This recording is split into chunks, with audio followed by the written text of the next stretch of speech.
বৃষ্টি যানজটে রাতের যাত্রায় ভোগান্তি। মর্মান্তিক দুর্ঘটনার পরও সচেতন হননি লঞ্চ যাত্রীরা। মোটামুটি শিডিউল মেনে কমলাপুর থেকে ছাড়ছে ট্রেন। সরানো হয়েছে বগুড়ার সান্তাহারে লাইনচ্যুত ট্রেনের 7টি বগি, বাকিগুলো উদ্ধারে চলছে তৎপরতা। সকাল 11টা নাগাদ রেল চলাচল শুরুর আশাবাদ। অবৈধ বাল্ক হেডের দৌরাত্মে নৌপথের যাত্রায় আতঙ্ক। নৌ পুলিশের চাঁদাবাজিতে নিয়ম ভাঙার মহোৎসবের অভিযোগ। প্রায়ই ঘটছে দুর্ঘটনা। দিনের বেলা যেমন ইচ্ছা সেমনি আন্দিকন্দি করে ধরে। আমরা হরন দিলেও আমাদের হরনের ওরা কোনো গুরুত্ব নেই। দিনে চলার অনুমতি, রাত্রে ওরা চালায় ওদের ইচ্ছা মতো। এরা ইচ্ছা করে উল্টা পাল্টা চালাইয়া, পাতাল্লা চালাইয়া, সোজা চালাইয়া লঞ্চ যাত্রীবাহী লঞ্চগুলোর উপরে উঠাইয়া দেয়। এবছরই বিএনপির কাউন্সিল ও স্থানীয় সরকার নির্বাচন, জানালেন মির্জা ফখরুল। আইন শৃঙ্খলার উন্নতি ও অর্থনীতির পুনর্গঠন এগিয়ে নেওয়ার সাফল্যের দাবি। ঈদের আগে আরেক দফা বাড়ল পোলাওয়ের চালের দাম। মানভেদে কেজিতে 30 টাকা পর্যন্ত বাড়তি নিচ্ছেন দোকানিরা। এইভাবে দাম বাড়লে কিভাবে খাইবো মানুষ? আমরা তো সাধারণ মানুষের আমাদের অনেক সমস্যা। বর্তমানে একটু পোলাও চালের দাম একটু বাড়তি আছে। বাজার মনিটরিংটা একটু যাতে জোরদার করা হয়, যাতে মানুষের দুঃখ কষ্টটা কমে। পার্স গ্যাস ফিল্ড আক্রান্ত হওয়ার জবাবে মধ্যপ্রাচ্যের কয়েক দেশের জ্বালানি স্থাপনায় ইরানের হামলা। গ্র্যান্ড মসজিদে ঈদের জামাত বাতিল করল কুয়েত।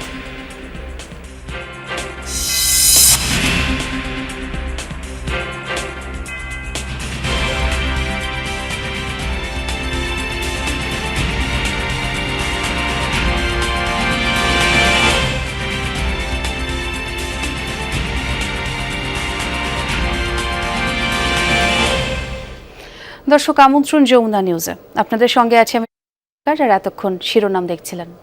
দর্শক, শুরুতেই ঈদযাত্রার খবর জানাবো আপনাদের। বিভিন্ন জায়গা থেকে আমার সহকর্মীরা আমাদের সঙ্গে যুক্ত হবেন।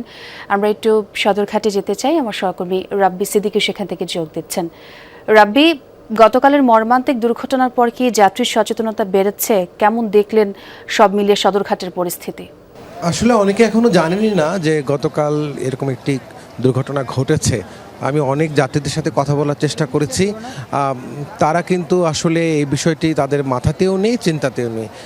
তারা যেই কথাটি বারবার বলছেন যে তাদেরকে যে কোনোভাবে হোক এই ঈদ আনন্দ করতে বাড়ি ফিরতে হবে, এবং সেজন্য তারা যথেষ্ট ঝুঁকি নিচ্ছেন এবং এটি নিয়ে তাদের বিন্দুমাত্র ভ্রুক্ষেপ নেই। দেখতেই পাচ্ছেন যে বরিশাল গামী এছাড়া যতগুলো লঞ্চ আছে সবগুলো লঞ্চ যখন ঘাটে ভেড়ে পন্টুনে ভেড়ে, তখনই কিন্তু এই যাত্রীরা সেই লঞ্চে জায়গা করে নেবার জন্য কিন্তু হুড়মুড়িয়ে লঞ্চে ওঠার চেষ্টা করেন, এবং এতে করে কিন্তু গতকাল যে দুর্ঘটনাটি ঘটেছে মানুষ যাত্রীদের প্রাণ গেছে। এবং এই বিষয়টি জানে কিনা আমরা একটু যাত্রীদের সাথে কথা বলার চেষ্টা করি। কোথায় যাবেন, কালকের একটি দুর্ঘটনা হয়েছে জানেন কিনা? জি, আমরা যাব বরগুনা লাইনে, কিন্তু অনেকক্ষণ সকাল থেকে দাঁড়িয়ে আছে, কিন্তু লঞ্চ এখন আসতেছে না। গাড়ি এই জায়গায় আর কি গাড়ি দেবে, এই কারণে। বরগুনা লঞ্চ আসলেই সঙ্গে সঙ্গেই তো হুড়মুড়িয়ে উঠে পড়বেন। ছোট বাচ্চা আছে, ওঠার সময় জি শৃঙ্খলাভাবেই উঠবো, জানি কোনো সমস্যা না হয়। এইভাবে একটি সমস্যা হয়েছিল জানেন কিনা লঞ্চে উঠতে? আমরা তো ঘাটে আসিনি, তারা জানেন। আমরা আজকে গতকালের দুর্ঘটনার খবর জানেন? লঞ্চে যে আমরা শুনছি হয়তো দুর্ঘটনা হয়েছে। এখন আমাদের যে এই সময়টা, যেমন 2 টাইম লঞ্চের একটা দিতে হয় ঢাকা টু বরিশালের, সেটা তো এখন আমরা পাচ্ছি না। এই যে যাত্রী হয়রানি হচ্ছে। এখন আমাদের যদি ওই ঢাকা টু বরিশালের সকাল বিকাল 2টা টাইম লঞ্চ থাকতো, তাহলে আমাদের এই ভোগান্তিটা হইতো না। এখন আমরা দেখতেছি অনেক যাত্রী এই মানে আমাদের যে দুর্ভোগটা হচ্ছে, অতীতেও এরকম হয় নাই। মানে ঈদের টাইমে সকালে লঞ্চ থাকবে, 2 বেলা লঞ্চ হলে আপনাদের জন্য সুবিধা হয়। শুনছিলেন যাত্রীরা কিন্তু বলছেন যে তারা আসলে সকালের দিকে অধিকাংশ লঞ্চ ছেড়ে যায়, বিকেলের দিকে এখন খুব একটা লঞ্চ থাকে না, কারণ সকালেই যাত্রী বোঝাই হয়ে যায়। শুনছিলাম রাব্বি, এবং দেখতে পাচ্ছিলাম বেশ যাত্রীচাপ সদরঘাটে। অনেক ধন্যবাদ আপনাকে। ইতিমধ্যে আমার সহকর্মী আমার সঙ্গে যোগ দিয়েছেন রাব্বি হোসেন, তিনি রাজধানী কমলাপুর রেল স্টেশনে আছেন। তার সঙ্গে একটু কথা বলবো এবার। রাব্বি, সান্তাহারে ট্রেন লাইনচ্যুতির ঘটনা জেরে কমলাপুর স্টেশন থেকে রেল ছেড়ে যেতে কতটা বিলম্ব বিলম্ব হচ্ছে এবং ট্রেনের যাত্রী চাপে বা এখন কেমন দেখছেন একটু জানাবেন সব মিলিয়ে খবর। সকাল থেকেই রাজধানীর কমলাপুর রেলওয়ে স্টেশন এখানে যাত্রীদের উপচে পড়া ভিড় দেখা গেছে। এখন পর্যন্ত ভিড় একটুও কমেনি, বরং আরও বাড়ছে, কারণ ঈদের যেহেতু আর একদিন সময় বাকি আছে, যার কারণে যেভাবে পারছেন সেভাবেই এই ঢাকা ছেড়ে যাচ্ছেন, তার নির্দিষ্ট গন্তব্যে যাচ্ছেন। তবে এখানে যাত্রীদের যে মোটা দাগে বড় যে অভিযোগটি রয়েছে সেগুলো হলো টিকিট কেটেও অনেকে তার নির্ধারিত যেই কামরা রয়েছে বা সিটি রয়েছে সেখানে তারা যেতে পারছেন না, কারণ এত মানুষ এখানে উঠছেন, এত যাত্রী প্রতিটি কামরাতে রয়েছেন, ফলে অনেকটা ভোগান্তি নিয়ে রাজধানী ছেড়ে যাচ্ছেন ঢাকার থেকে যারা ঘরমুখী মানুষ রয়েছেন। তবে তাদের এই ভোগান্তি, এই দুর্ভোগ থাকলেও বাড়ি ফেরার যে আনন্দ সেটিও কম নয়, যেহেতু আমরা এখানে দেখছি যে যাত্রীদের ঠাসা অবস্থাতে রয়েছে, কেউ ছাদে রয়েছে, কেউ তার নির্দিষ্ট কামরা রয়েছে, কেউ দাঁড়িয়ে রয়েছে। আমরা কথা বলছিলাম যে 7 ঘন্টা 8 ঘন্টার যেই যাত্রা রয়েছে সেটি কিভাবে তারা এই দাঁড়িয়ে যাবে। অনেকেই বলছেন যে বাড়ি যেতে হবে, ঈদ কাটাতে হবে, পরিবারের পরিজনদের সঙ্গে কষ্ট হলেও যে কোনোভাবেই তারা আসলে যাওয়ার চেষ্টা করছেন। তবে আমরা সকাল থেকে দেখেছি প্রতিটি ট্রেন 10 থেকে 15 মিনিট করে দেরি করেই ছেড়ে যাচ্ছে, যেহেতু যে এই নীলসাগর এক্সপ্রেস সেটি দুর্ঘটনার কারণে এখন পর্যন্ত সেখানে উদ্ধার কাজ চালানো হচ্ছে। ফলে অনেকটা ট্রান্সশিপমেন্টের মাধ্যমেই নীলসাগর এক্সপ্রেসে যারা যাত্রী রয়েছেন তাদেরকে সেখানে চলাচলের ব্যবস্থা করে দেওয়া হচ্ছে। অন্য রুটের যারা যাত্রী রয়েছেন তারাও অনেকটাই 10-15 মিনিটের দেরি করে ছেড়ে যাওয়ার হলেও তারা অনেকটা সন্তুষ্ট রয়েছেন। তবে যাত্রীদের বড় অভিযোগটি রয়েছে, সেখানে অনেক ভিড় রয়েছে, ছোট শিশুরা রয়েছে, নারীরা রয়েছে, বৃদ্ধরা রয়েছে, যার কারণে প্রত্যেকটা কামরাতে এখানে এত পরিমাণ ভিড় যে নির্দিষ্ট যতটুকু, অর্থাৎ একটি কামরা যদি 100 জন করে ধরি আমরা, সেখানে এখন এই ঈদ যাত্রায় প্রায় 200-রও বেশি মানুষজন করে তারা এখানে দাঁড়িয়ে অপেক্ষা করছেন। অনেকে ছাদে যেভাবে পারছেন আমরা দেখতেই পাচ্ছি, ছাদে ওঠার অনেকেই চেষ্টা করছেন। তাদের একটাই উদ্দেশ্য, তারা বাড়ি যেতে চান, ঈদ যেভাবে পরিবারের সঙ্গে কাটাতে চান, সেক্ষেত্রে তারা যদি বসেও যেতে চান সেক্ষেত্রেও তারা যাওয়ার চেষ্টা করছেন, ছাদে অপেক্ষা করছেন। যদিও সেখানে অনেকটা ঝুঁকি রয়েছে, ঝুঁকি থাকা সত্ত্বেও তারা আসলে বাড়ি যাচ্ছেন।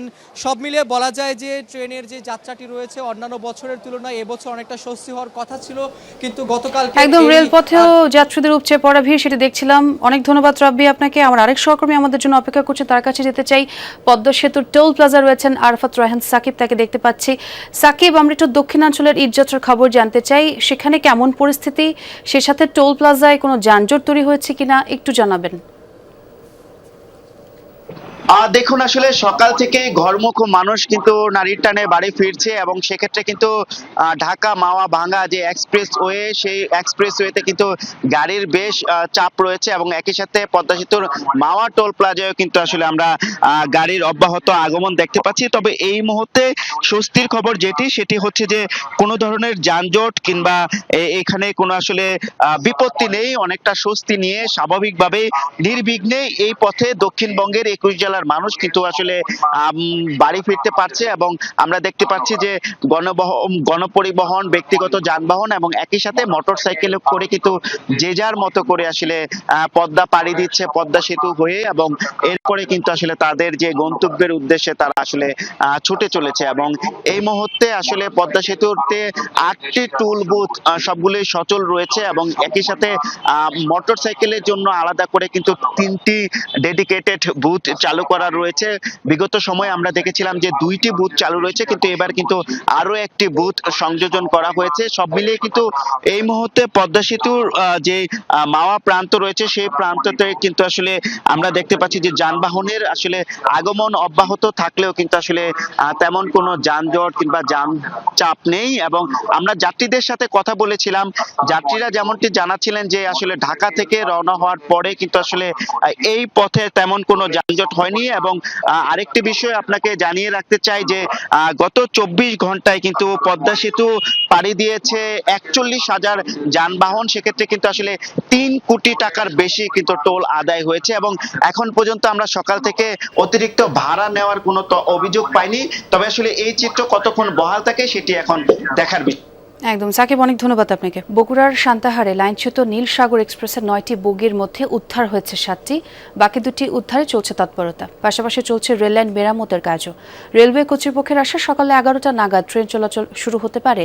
এছাড়া ঈশ্বরদী পার্বতীপুর রুটে ট্রেন চলাচল স্বাভাবিক হতে আরও 4 থেকে 5 ঘন্টা সময় লাগতে পারে।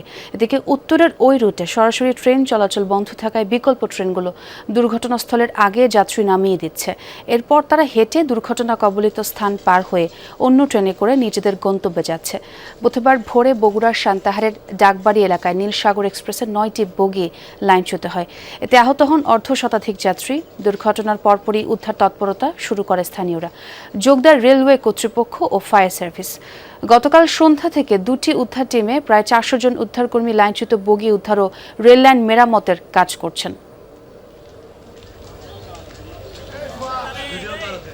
যেমনটি বলছিলাম, সান্তাহারে লাইনচ্যুত নীলসাগর এক্সপ্রেসের 9টি বগির মধ্যে উদ্ধার হয়েছে 4টি, বাকিগুলো উদ্ধারে এখনও কাজ চলছে। এ বিষয়ে ঘটনাস্থল থেকে আমার সহকর্মী শফিক ছোটন আমাদের আরও খবরাখবর জানাবেন। ছোটন, লাইনচ্যুত বগিগুলো উদ্ধারে আর কত সময় লাগতে পারে এবং যারা আহত হয়েছিলেন তাদের সবাই কি এখন শঙ্কামুক্ত?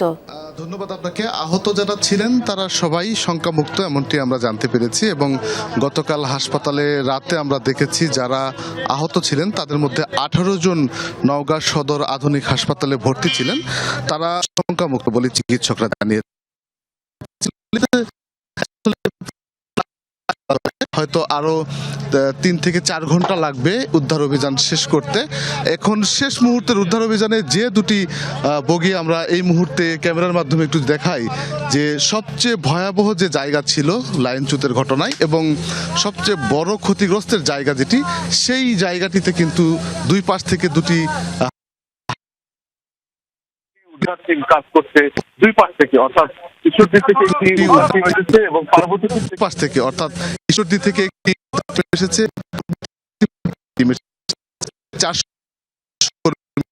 সারা রাত ধরে উদ্ধার এই 2টি বগি এখান থেকে অপসারণ করা এবং মোটামুটি প্রায় 2টি বগির সমান রেল লাইন নতুন করে প্রতিস্থাপন করতে যে সময়টা লাগবে, এই সময়ের পরে আসলে ট্রেন চলাচল এই লাইন দিয়ে শুরু করা যেতে পারে বলেই কিন্তু এখানকার প্রকৌশল বিভাগের যারা কর্মকর্তা আছেন তারা আমাদেরকে নিশ্চিত করেছেন। তবে এই দুর্ঘটনা বিভিন্ন জায়গা থেকে ট্রেনগুলো আসছে এবং সেখানে যাত্রীদেরকে বিভিন্ন জায়গা থেকে ট্রেনগুলো আসছে এবং সেখানে যাত্রীদেরকে নেমে দেওয়া হচ্ছে। মাঝখানে হেঁটে যাত্রীরা আবারও কিন্তু আসে ছাতিয়ানগ্রাম স্টেশনে গিয়ে অন্য একটি ট্রেনে উঠছেন এবং সেখান থেকে গন্তব্যে সেই ট্রেনে ভিড় এবং ভেতরে বাইরে ছাদে মানুষের লোকায় লোকারণ্য এবং তিল ধরনের ঠাঁই থাকছে না এই ট্রেনগুলোতে। হাজার হাজার ঘরমুখ মানুষ ঈদের ছুটিতে বাড়ি ফিরছেন, তারা কিন্তু চরম ভোগান্তিতেই পড়েছেন। গতকাল থেকে ভোগান্তি মাথায় নিয়েই কিন্তু ঈদ যাত্রায় সামিল হচ্ছেন এই অঞ্চলের মানুষ। ঈদের বাকি আর 2 দিন, গতকালও ছিল বাড়ি ফেরার তাড়া। তবে রাতে বৃষ্টি আর যানজটে চরম ভোগান্তিতে পড়েন ঘরমুখ মানুষ। ট্রেনের ভেতরে কিংবা ছাদে যে যেভাবে পারেন উঠে পড়েন। বাসের যাত্রীদের ভোগান্তির অন্ত ছিল না। বৈরী আবহাওয়া আর সড়কে যানজটের সময় মতো বাস না আসায় কাউন্টারে দীর্ঘক্ষণ অপেক্ষা করতে হয়। বাড়তি ভাড়া নিয়েও বাকবিতণ্ডা জড়াতে দেখা যায় অনেককে। অবশ্য সব কষ্ট মেনেই বাড়ির পথ ধরেন সবাই। স্বজনের সাথে ঈদ আনন্দ ভাগাভাগি শেষে আবারও ফিরতে চান কর্মস্থলে। তিল ধারণের ঠাঁই নেই এই ট্রেনে, ভেতরে হাঁসফাঁস অবস্থা যাত্রীদের। তবুও ফিরতে হবে সে করে। ঈদ আনন্দ ভাগাভাগি করতে অপেক্ষায় প্রিয়জন। যে কোনোভাবে ট্রেনে উঠেই স্বস্তির নিঃশ্বাস ফেলেন অনেকে। যারা টিকিট কাটছে তারা হয়তো দেখতে যাইতে পারতেছে না, আর যারা টিকিট কাটে না তারা সিট নিয়ে বা দাঁড়ায় চলে যেতে পারতেছে। খুব বেশি ভিড় হয়েছে আগে 2টা গাড়িতে। আমি 1000 টাকাতে একটা টিকিট কাটি, তো ওই সার্ভিসটা কি আমরা পাই? ট্রেনে ওঠার পরে যে অ্যাটেন্ডাররা থাকে ওদের ব্যবহার খুবই বাজে থাকে। বৃষ্টিতে দুর্ভোগ বাড়ে যাত্রীদের। বাধ্য হয়ে যারা ট্রেনের ছাদে ওঠেন তারা পড়েন আরও বিপদে। তবুও বৃষ্টি মাথায় জীবন হাতে নিয়ে বাড়ির পথ ধরেন। প্রতিটা ট্রেনে দেখতেছি বগি থেকে শুরু করে ছাদ পর্যন্ত অনেক লোক। হ্যাঁ, তারপরে বৃষ্টিতে ভেজে যে ঈদ করতে যাচ্ছি আমরা, এটা অনেক আনন্দ। ঈদের যাত্রায় একটু ভিড় আছে, কিন্তু আসলে এই ভিড় বা এই কষ্টটুকু আমরা ঈদের আনন্দের একটা অংশই মনে করি সবসময়। সড়ক পথে যাত্রার চিত্র রেলের মতো কষ্টদায়ক না হলেও ভোগান্তি পিছু ছাড়েনি। বাড়তি ভাড়ার সাথে যোগ হয় বৃষ্টি আর যানজট। বাস সময় মতো ঢাকায় না ফেরায় মধ্যরাতে কাউন্টারে ঘন্টার পর ঘন্টা অপেক্ষা যাত্রীদের। আগে ভাড়া ছিল 1500, এখন ভাড়া হচ্ছে 3000 ঈদের ভাড়া। 750 টাকার গাড়ির টিকিট এখন নিচ্ছে 1250 টাকা টিকিট। বৃষ্টির মধ্যে আমরা বসে আছি এখন এতক্ষণ থেকে, এদের 10টার বাস আসেনি, আমি 11টার টিকিট কাটছি। গাড়িটা যদি টাইম মতো আসতো আমাদের এই ভোগান্তিটা মনে হতো না। এখানেই ভিজতেছি, এখানেই শুকা যায়। ভাড়া আগে ছিল 550, কিন্তু এখন ঈদের কারণে আমাদের থেকে ডাবল ট্রিপল ভাড়া রাখছে। ওনারা আমাকে কয়েকবার ফোন করে বলছে সকালে যাইতে, তো আমি সকালে কেন যাব? বাস যদি না আসে আপনি টাকা রিটার্ন দিবে, কিন্তু ওনারা টাকা রিটার্ন দেয়নি। সব কষ্ট ভুলে যে যেভাবে পারেন রওনা করেন গন্তব্যে। তবে যাত্রীদের প্রশ্ন, এমন ঝুঁকি আর ভোগান্তি ছাড়া কবে স্বাচ্ছন্দ্যময় হবে তাদের ঈদযাত্রা? M A Aziz, Jamuna news, Dhaka. নদীপথে আতঙ্ক, অবৈধ বাল্কহেড।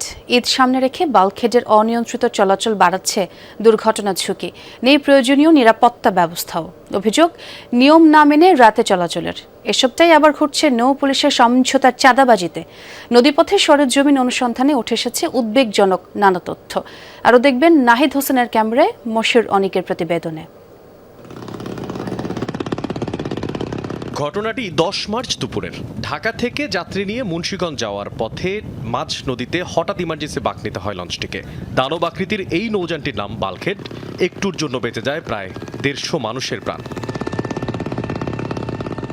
দুর্ঘটনা এড়ালেও প্রশ্ন ওঠে, নদী পথে ঈদের সময় যাত্রীবাহী লঞ্চের বাড়তি চাপে এইসব বাল্কহেড কতটা নিরাপদ? সাম্প্রতিক বছরগুলোতে যাত্রীবাহী নৌযানের সঙ্গে বাল্কহেডের সংঘর্ষ বা দুর্ঘটনার ঘটনা বেড়েই চলেছে। কখনো নৌকা, কখনো লঞ্চ কিংবা ফেরির সঙ্গে সংঘর্ষে প্রাণহানিও ঘটছে। এই পরিস্থিতির কারণ খুঁজতে দূরপাল্লার একটি লঞ্চে উঠে কথা বলি চালকের সাথে। তাদের অভিযোগ, বেশিরভাগ বাল্কহেড কোনো নীতিমালা মানে না। রাত্রের বেলা দিনের বেলা বেশি করে। ওরা দিনের বেলা যেমনি ইচ্ছা সেমনি আন্দিকন্দি করে ধরে। আমরা হরন দিলেও আমাদের হরনের ওরা কোনো গুরুত্ব দেয় না। ওরা লস্কর থেকেই বাল্কহেড চালাচ্ছে, ওদের কোনো প্রশিক্ষণ নাই। ওরা রাত্রে চলার কোনো অধিকারই নাই, কোনো অনুমতি নেই। দিনে চলার অনুমতি, রাত্রে ওরা চালায় ওদের ইচ্ছা মতো। অনেক বাল্কহেডে নেই সঠিক লাইটিং, হর্ন কিংবা সংকেত সিস্টেম। দূর থেকে দেখে ছোট নৌকা মনে হলেও কাছে গিয়ে বোঝা যায় বিশাল বাল্কহেড। এরা ইচ্ছা করে উল্টা পাল্টা চালাইয়া, পাতাল্লা চালাইয়া, সোজা চালাইয়া লঞ্চগুলো আমাদের যাত্রীবাহী লঞ্চগুলির উপরে উঠাইয়া দেয়। এরপরে লঞ্চ আমাদের যাত্রীবাহী লঞ্চগুলির দোষ দেয়। চালকদের ভাষ্য অনুযায়ী মুন্সিগঞ্জ এলাকায় বাল্কহেডের উৎপাত সবচেয়ে বেশি। বিষয়টি যাচাইয়ে যাওয়া সেখানে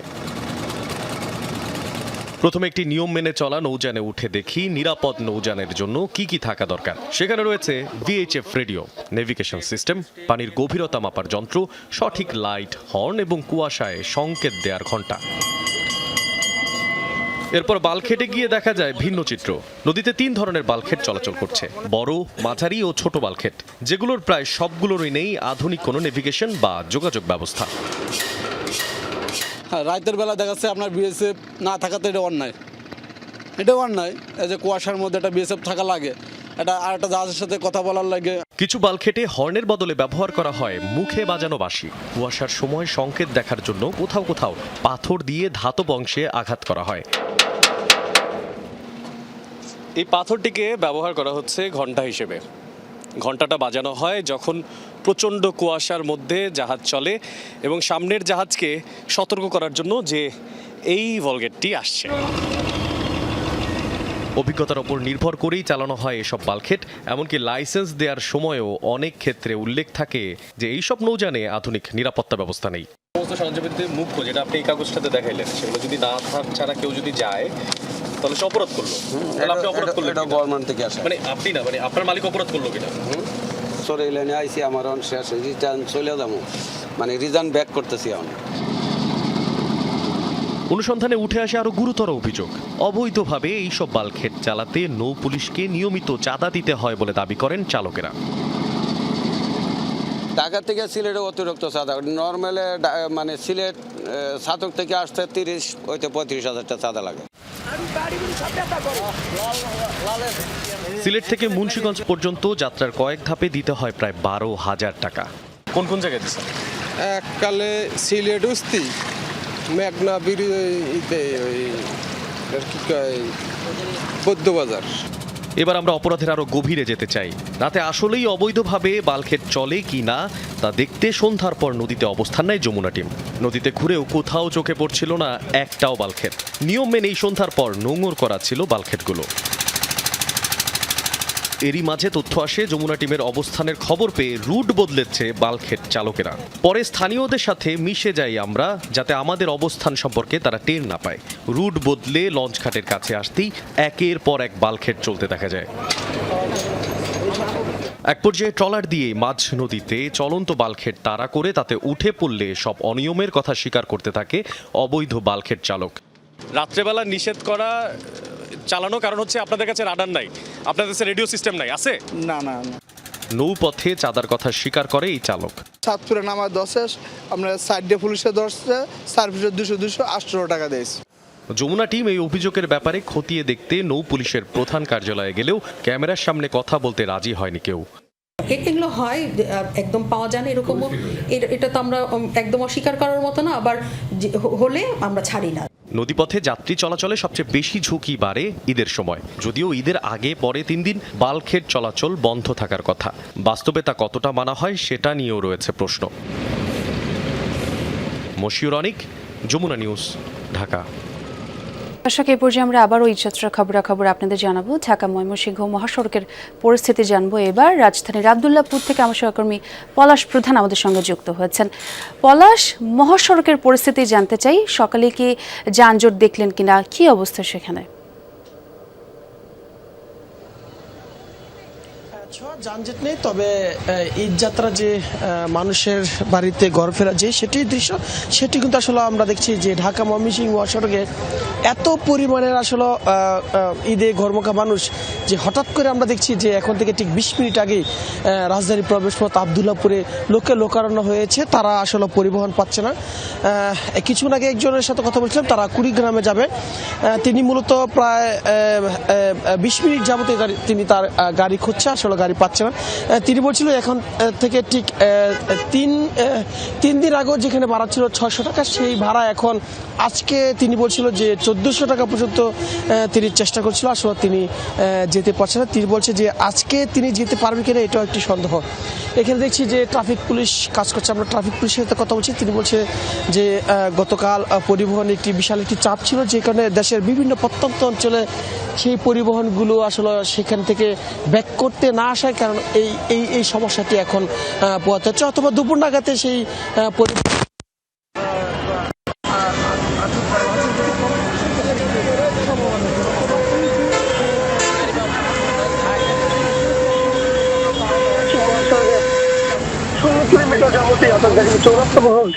একই দৃশ্য রয়েছে।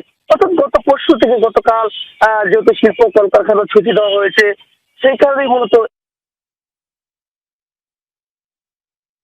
দৃশ্য দেখেছিলাম। সেটি হচ্ছে যে রাজধানী আব্দুল্লাহপুর থেকে শুরু করে গাজীপুর চন্দ্রা পর্যন্ত প্রায় 36 কিলোমিটার কিন্তু দীর্ঘ যানজট ছিল। সেটি নিরসন করতে করতে কিন্তু আমরা দেখেছিলাম যে রাত প্রায় 1টা বেজেছে। যদিও আব্দুল্লাহপুরের অবস্থা যেহেতু ঈদ একদমই শেষ সময়, এই জন্য এত যাত্রী চাপ। অনেক ধন্যবাদ আপনাকে আমাদের আপডেট জানানোর জন্য। চলতি বছরে বিএনপির কাউন্সিল ও স্থানীয় সরকার নির্বাচন হবে বলে জানিয়েছেন বিএনপি মহাসচিব ও স্থানীয় সরকার মন্ত্রী মির্জা ফখরুল ইসলাম আলমগীর। সাংবাদিকদের সঙ্গে মতবিনিময়ে তিনি বলেন, আওয়ামী লীগের কার্যক্রম ও জুলাই সনদ বাস্তবায়ন প্রসঙ্গেও আইন শৃঙ্খলা পরিস্থিতির উন্নতি ও অর্থনীতির পুনর্গঠন এগিয়ে নেওয়াকে সরকারের বড় সাফল্য বলে দাবি করেন বর্ষিয়ান এই নেতা। ঈদের আগে বিএনপি চেয়ারম্যানের গুলশান কার্যালয়ে সাংবাদিকদের সঙ্গে মহাসচিব মির্জা ফখরুল ইসলাম আলমগীরের মতবিনিময়। দীর্ঘ 1.5 দশকের আন্দোলন সংগ্রামে সাংবাদিকদের ভূমিকা স্মরণ করেন তিনি। স্থানীয় সরকার মন্ত্রীর কাছে 1 মাস বয়সী সরকারের কর্মকাণ্ডের মূল্যায়ন জানতে চান সাংবাদিকরা। বিএনপির গভর্নমেন্ট যখনই আসে তখনই একটা করে ঝামেলা আসে, এর আগেও দেখা গেছে।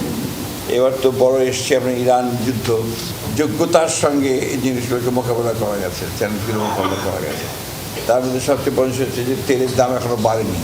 সেই ফ্যামিলি কার্ডের যে পাইলট প্রজেক্ট যেটা আমরা শুরু করে দিয়েছি অলরেডি। এরপরে ছিল আমাদের 10,000 টাকা কৃষি ঋণ সুদ সহ মৌকুফ, সেটা করা হয়ে গেছে। তো আমি ওভারঅল জিনিসটাকে এখন সাকসেসই দেখছি। কিন্তু গত এক মাসে রাজনৈতিক দল হিসেবে কেন সাংগঠনিকভাবে দৃশ্যপটে নেই বিএনপি তারও ব্যাখ্যা দেন মহাসচিব। না, দলের কার্যক্রম তো চলছে, ছোটোখাটো কার্যক্রম আমাদের চলছে, যেগুলো এক মাসের মধ্যে তো সরকার গঠন করতে একটু টাইম লাগছে। সরকার তো সরকারের কাজ করবে, দল দলের কাজ করবে, কাউন্সিল হবে এবছরের মধ্যেই। বিচ্ছিন্ন কেউ হয়নি, আমরা সবাইকেই আমরা হয় আপনার রাজনৈতিক দলের সঙ্গে, সরকারের সঙ্গে, জনগণের সঙ্গে আমরা সম্পৃক্ত করবো, এ ব্যাপারে আপনারা নিশ্চিত থাকেন। কার্যক্রম নিষিদ্ধ আওয়ামী লীগের কর্মকাণ্ড নিয়েও কথা বলেন স্থানীয় সরকার মন্ত্রী। বলেন, আওয়ামী লীগের কর্মকাণ্ড নিয়ে সরকার বিচলিত নয়। এরা হঠাৎ করে বেরিয়ে আসে আর কি, এগুলোকে খুব বেশি গুরুত্ব দেওয়ার কিছু আছে বলে আমি মনে করি না। আর কি তারপরে থেকে আপনি পলিটিক্সটাকে চলতে দেন, আমি যেটা মনে করি, let politics move in its own way, let democracy move in its own way. গণতন্ত্রকে আটকে দিয়ে, পথ বন্ধ করে দিয়ে, তাহলে হবে কি আপনার এটাকে ডিফর্মড একটা হবে। লেট ইট মুভ, ওয়ার্ক কাজ করুক না। আওয়ামী লীগ এখন যেহেতু আপনার তার কার্যক্রম নিষিদ্ধ আছে, তার কাজ বন্ধ আছে, বন্ধ থাকবে, বাকিরা যারা আছে তারা কাজ করবে, করছেও। আওয়ামী লীগ তো চেষ্টা করবেই, তারা কিছু কিছু কাজ করছে, এটা কিন্তু লাভ হচ্ছে, তাদেরকে রিজেক্ট করেছে। এছাড়া স্বাক্ষরিত জুলাই সনদ বাস্তবায়নে বিএনপি সরকারের দৃঢ় অবস্থানের কথা জানান মির্জা ফখরুল। তবে চাপিয়ে দেয়া কোনো সুপারিশ সরকার মানবে না বলেও সাফ জানান তিনি। জুলাই সনদের ব্যাপারে আমরা 100% কমিটেড, বাট কোনগুলো যেগুলো আমরা সই করেছি আমাদের উপর চাপিয়ে দেওয়া, এটা একটা আপনার কোনো শর্ত, এটা তো মেনে নেওয়াটা আমাদের জন্য নিশ্চয়ই আপনার সবসময় সম্ভব নাও হতে পারে। পার্লামেন্টে আমরা আলোচনা করি, সে আলোচনার ভিত্তিতে দরকার হলে আমরা বিষয়গুলো নিয়ে একটা জায়গায় পৌঁছতে পারবো। কিন্তু পার্লামেন্টে আলোচনা করে যদি আগেই থেকে রাস্তার হুমকি দিতে থাকে, তাহলে সেটা ওই যে কারণে আমরা পার্লামেন্ট তৈরি করলাম সেটাকে কাজ করা অতটা সঠিক বলে আমি মনে করি না। এটা স্টিল টাইম, অনেক সময় আছে এবং এটা নিয়ে উদ্বেগের কোনো কারণ নেই। এক মাস বয়সী সরকার সবচাইতে বেশি সমালোচনার শিকার হয়েছে নিয়োগ নিয়ে। যদিও সরকারের এই নীতি নির্ধারকের দাবি, তারা দলীয় দৃষ্টিভঙ্গি নয়, মূল্যায়ন করেছেন যোগ্যতার। বেস্ট পসিবল যাদেরকে মনে হয়েছে তাদেরকে দেওয়া হয়েছে। আর আরিফিন শাকিল, যমুনা নিউজ, ঢাকা। দর্শক, বরাবরের মতোই ঈদযাত্রার খবর জানাবো আপনাদের। ঢাকা টাঙ্গাইল মহাসড়কের বাইপালে আছেন সহকর্মী রিয়াজ রায়হান। রিয়াজ, মহাসড়কে ঘরমুখো মানুষের চাপ কেমন দেখছেন? যানজট কি আছে? সেই সাথে যাত্রীরা কি বলছেন?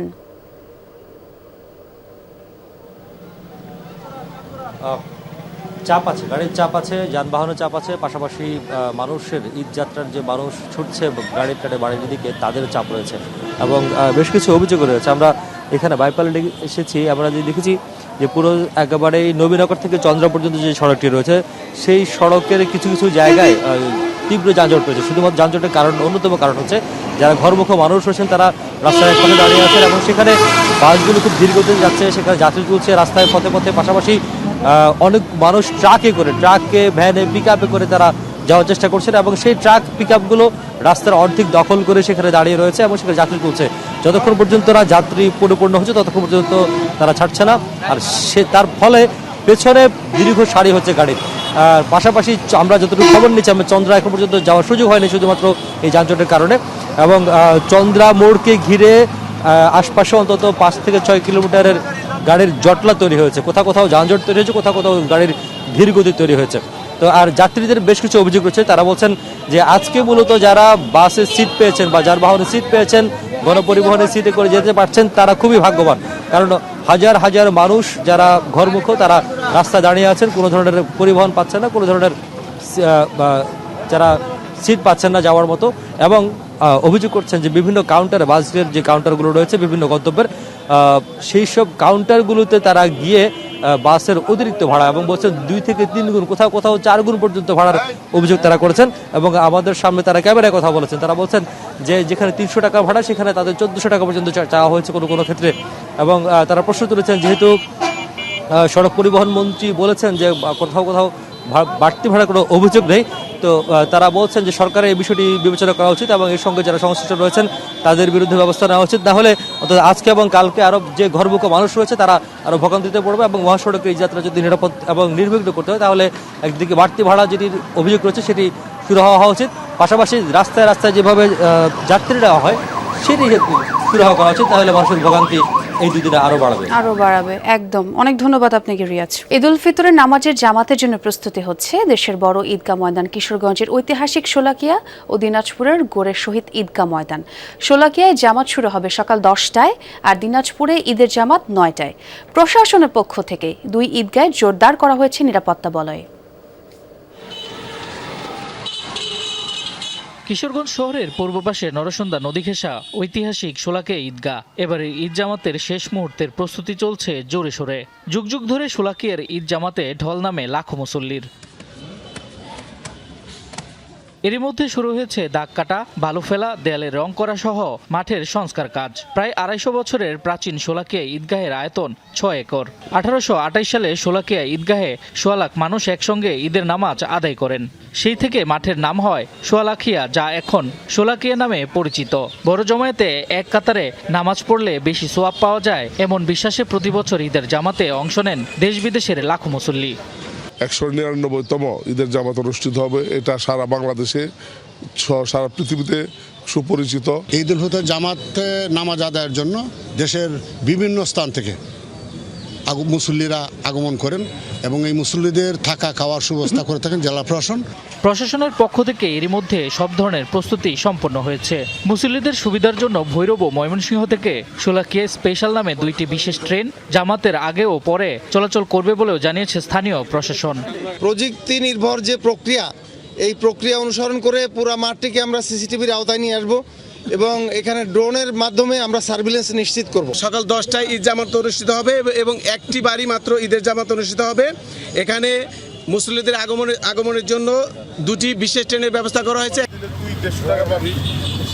শোলাকিয়ার পাশাপাশি দেশের বৃহত্তর ঈদ জামাতের জন্য প্রস্তুতি চলছে দিনাজপুরের গৌরে শহীদ ঈদগাহ ময়দানে। সুষ্ঠুভাবে নামাজ আয়োজনের জন্য চলছে চুন দিয়ে লাইন প্রস্তুত, প্রবেশ গেট নির্মাণ সহ সার্বিক কার্যক্রম। ঈদের কার্যক্রম চলতেছে, আমরা যত তাড়াতাড়ি পারি আমরা কাজটা শেষ করতে পারবো। আমাদের প্রায় 80% কাজ শেষ, আর 20%-এর মতো কাজ আছে। আমরা এই 2 দিনের ভিতরে আমাদের কাজ সম্পূর্ণ করব। আপনারা জানেন যে এখানে 20টা গেট করা হবে, 20টা গেটে প্রবেশ করে প্রত্যেকটা গেটে কিন্তু আমাদের আর্টস রয়েছে, সবাই কিন্তু গেট দিয়ে প্রবেশ করে। দিনাজপুর ছাড়াও আশপাশের জেলাসহ দূরবর্তী স্থানে লাখো মুসল্লি একসাথে গৌরে শহীদ ময়দানে আদায় করবেন ঈদ উল ফিতরের নামাজ। শামস তাবরিজ উচ্ছ্বাস, যমুনা নিউজ। দর্শক, এই মুহূর্তে আমাদের সহকর্মী হাসিবুল করিম বিজয় আমাদের সঙ্গে যুক্ত আছেন। তিনি গাবতলী বাস টার্মিনালের খবর আমাদের জানাবেন। বিজয়, দূরপাল্লার বাসগুলো কি সময় মতো ছেড়ে যাচ্ছে কিনা সেটি জানাবেন এবং সেই সাথে যাত্রীদের সঙ্গে নিশ্চয়ই কথা হয়েছে, তারা কোনো অভিযোগ করেছে কিনা? কিছু কিছু যাত্রীদের অভিযোগ রয়েছে যে কিছু কিছু বাসে কিন্তু বেশি ভাড়া নেওয়া হচ্ছে, তবে আইনশৃঙ্খলা বাহিনী এখানে উপস্থিত আছে এবং তারা বিষয়টি নজরদারি করছে। আমি শুরুতেই যদি আমার পেছনের একটু দেখাতে চাই, আপনি দেখতেই পাবেন সকাল সকাল কিন্তু যাত্রীদের বেশ উপস্থিতি লক্ষ্য করতে পারছি। কিন্তু কাল বাদে পরশুই ঈদ, তো আমরা নিশ্চিতই করে বলতে পারি যে শুক্রবার দিনই ঈদ হবে এমনটাই ধারণা করা যাচ্ছে এবং সেই ঈদকে কেন্দ্র করে কিন্তু কর্মজীবী যারা মানুষ রয়েছে তারা কিন্তু ঢাকা আস্তে আস্তে ছাড়ছে, তারা কিন্তু তাদের প্রিয়জনদের সাথে ঈদ করতে তাদের গ্রামের বাড়ি যাচ্ছে। এবং আপনি দেখতেই পাচ্ছেন যারা আসলে মূলত গার্মেন্টসের কর্মী রয়েছে এবং যারা কর্মজীবী রয়েছে তারা কিন্তু গতকালকে ছুটি পেয়েছেন এবং তারা মূলত গাবতলী বাস টার্মিনালে এসে অনেকেই তাদের গ্রামের বাড়ির উদ্দেশ্যে যাচ্ছেন। এবং আমার কিছু যাত্রীদের সাথে কথা হওয়ার পরে যেমনটি বুঝতে পারলাম যে তারা মূলত কিছু কিছু বাসের ভাড়ার বিষয়ে কিছুটা অভিযোগ রয়েছে, কারণ তারা বলছে যে বাসে আসলে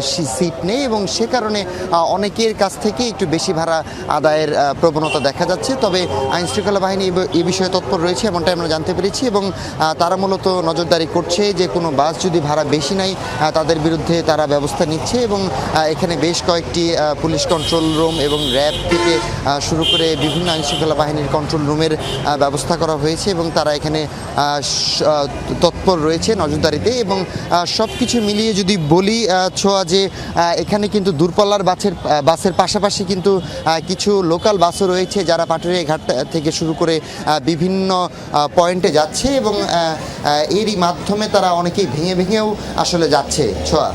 বিজয়, আপনাকে অনেক ধন্যবাদ। এবারে আন্তর্জাতিক প্রসঙ্গ। জ্বালানি স্থাপনায় হামলার জেরে মধ্যপ্রাচ্যে ব্যাপক হামলা চালিয়েছে ইরান। বড় ধরনের হামলা হয়েছে সৌদি আরব ও কাতারের জ্বালানি স্থাপনাগুলোতে। বিশ্বের অন্যতম গুরুত্বপূর্ণ গ্যাস ক্ষেত্র কাতারের রাস লাফানে উল্লেখযোগ্য ক্ষতিগ্রস্ত হয়েছে ইরানের হামলায়। আগুনে পড়েছে স্থাপনাটি। বিশ্বের বৃহত্তম এলএনজি প্ল্যান্ট রাস লাফান। সৌদি রাজধানী রিয়াদের দুটি তেল পরিশোধনাগারে ব্যালিস্টিক মিসাইল ও ড্রোন দিয়ে হামলা চালায় আইআরজিসি। এতে ব্যাপক বিস্ফোরণ ও অগ্নিকাণ্ডের ঘটনা ঘটেছে শহরটিতে, তবে হতাহতের কোনো খবর পাওয়া যায়নি। এছাড়াও সংযুক্ত আরব আমিরাতের হাবশান গ্যাস ফ্যাসিলিটিতে হামলার জেরে কার্যক্রম বন্ধ করা হয়। এদিকে ইরান জুড়ে অব্যাহত রয়েছে যুক্তরাষ্ট্রের হামলা। বুধবারও দেশটির আইআরজিসির বিভিন্ন মিসাইল রকেট লঞ্চার টার্গেট করে হামলা চালায় সেন্টকম। ধ্বংস করা হয় একাধিক সামরিক সরঞ্জামও। এর আগে ইরানের বিশ্বের সবচেয়ে বড় গ্যাস ক্ষেত্র সাউথ পার্সে হামলা চালায় ইসরায়েল। যুদ্ধ পরিস্থিতিতে কুয়েতে গ্র্যান্ড মসজিদে বাতিল করা হয়েছে পবিত্র ঈদ উল ফিতরের জামাত। এক বিবৃতিতে মুসল্লিদের প্রতি দুঃখ প্রকাশ করেছে মসজিদ কর্তৃপক্ষ। জানিয়েছে, চলমান পরিস্থিতিতে বড় পরিসরে নামাজ আদায়ের ব্যবস্থা করা সম্ভব হচ্ছে না। এর আগে শুক্রবার ঈদ উল ফিতর পালিত হবে বলে ঘোষণা দেয় কুয়েত প্রশাসন। চলমান যুদ্ধের জেরে সর্বোচ্চ সতর্কাবস্থায় রয়েছে দেশটি। এ পর্যন্ত ইরানের হামলার শিকার হচ্ছে কুয়েত আন্তর্জাতিক বিমানবন্দর, সরকারি ভবন, জ্বালানি স্থাপনা। হয়েছে প্রাণহানির ঘটনাও। ইরানের যুক্তরাষ্ট্র ইসরায়েলের যৌথ অভিযান শুরুর পর সংঘাত ছড়িয়েছে মধ্যপ্রাচ্য জুড়েই।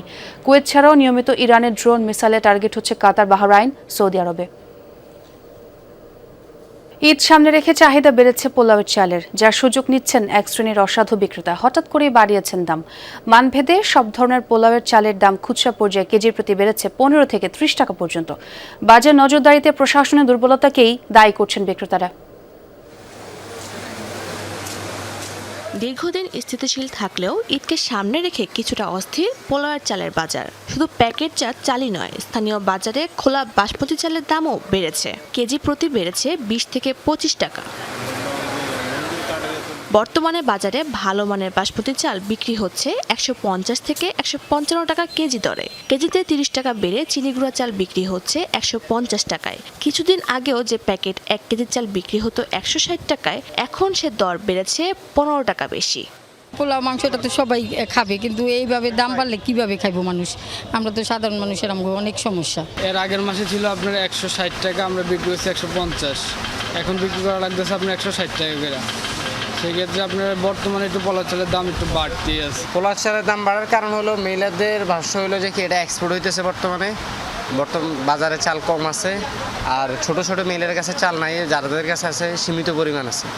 রোজার মাঝামাঝি সময় থেকে চলছে দাম বৃদ্ধির ঘটনা, তবে আড়তদারদের দাবি বন্ধ আছে আমদানি, কমেছে উৎপাদনের পরিমাণও। এই ঈদে কোনো ঘাটতি হবে না, কিন্তু দাম যেহেতু এটা 1 বছর চালাতে হয়, সেই ক্ষেত্রে দামটা একটু বেশি হবে। বিদেশের কাছে ধান নাই, না থাকার কারণে এখন বাজারে চাহিদার চেয়ে আমদানি কম। দাম বৃদ্ধির জন্য নজরদারির দুর্বলতাকেই দায়ী করছেন ক্রেতারা। তাদের অভিযোগ, বাড়তি চাহিদার এই সুযোগ নিয়ে কিছু অসাধু ব্যবসায়ী দাম বাড়িয়ে দিয়েছে। ঈদের সময় সবাই তো মোটামুটি বাসায় একটু পোলাও রান্না করবে, এরকম চিন্তা ভাবনা সবারই থাকে, কিন্তু দাম বাড়লে তো এভাবে আর হয় না। বাজার মনিটরিংটা একটু যাতে জোরদার করা হয়, যাতে মানুষের দুঃখ কষ্টটা কমে, সেটার দিকে নজর দেওয়ার জন্য। এদিকে রাজধানীর পাশাপাশি কুষ্টিয়ার বাজারেও একই চিত্র দেখা যাচ্ছে। রমজান শুরুর আগে যে বাসমতি চালের দাম ছিল 120 টাকা কেজি, বর্তমানে তা বেড়ে দাঁড়িয়েছে 140 থেকে 145 টাকা কেজি। শাজদিন অন্তরা, যমুনা নিউজ, ঢাকা। ঈদ এলে এবারে মশলার দাম। লবঙ্গ, দারচিনি, এলাচ সহ প্রচলিত বিভিন্ন গরম মশলা বাজার এমনিতেই চড়া। সবচেয়ে বেশি দাম বেড়েছে পেস্তা বাদাম, আলু বোখারা, কিশমিশ সহ বেশ কিছু আমদানি পণ্যের। বিক্রেতাদের দাবি, বাড়তি চাহিদার পাশাপাশি মধ্যপ্রাচ্যের যুদ্ধ পরিস্থিতির প্রভাব পড়েছে মশলার বাজারে। এদিকে ভোজ্য তেলের দামে হেরফের না হলেও সরবরাহে দেখা দিয়েছে জটিলতা। মিলছে না 1 ও 2 লিটারের বোতলজাত সয়াবিন তেল। এতে বিপাকে পড়েছেন নিম্ন আয়ের ক্রেতারা। ঈদ এলেই বাড়ে বিভিন্ন ধরনের মশলার চাহিদা। বছরের অন্যান্য মাসের তুলনায় এ সময় বেচাকেনা বৃদ্ধি পায় দ্বিগুণ। আর এই বাড়তি চাহিদার সুযোগে বরাবরের মতো অস্থির হয়ে উঠেছে মশলার বাজার।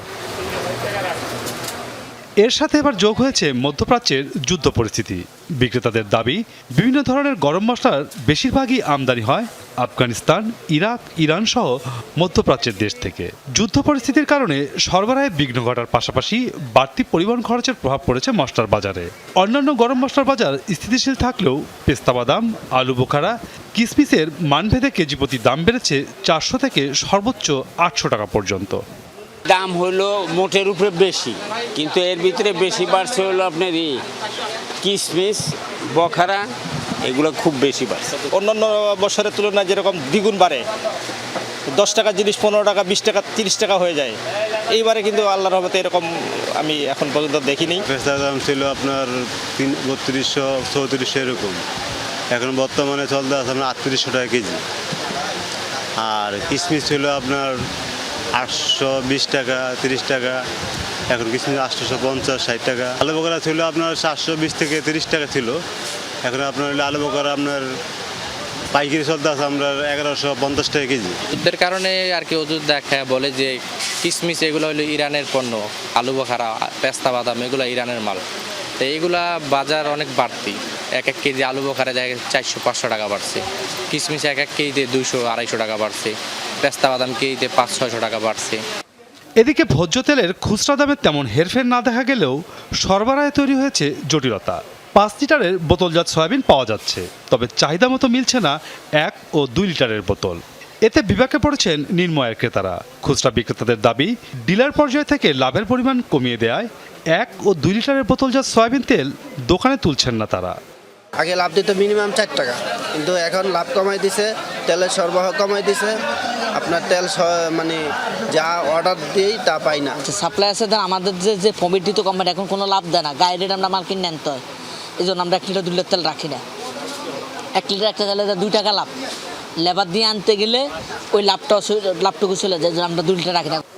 স্বাভাবিক আছে সেমাই লাচ্চা ও চিনির বাজার। মানভেদে 200 গ্রাম প্যাকেটের লাচ্চা সেমাই মিলছে 40 থেকে 60 টাকায়। মাসুদুজ্জামান রবিন, যমুনা নিউজ, ঢাকা। আর দর্শক, এই ছিল যমুনা নিউজে। এতক্ষণ যারা সঙ্গে ছিলেন সবাইকে ধন্যবাদ।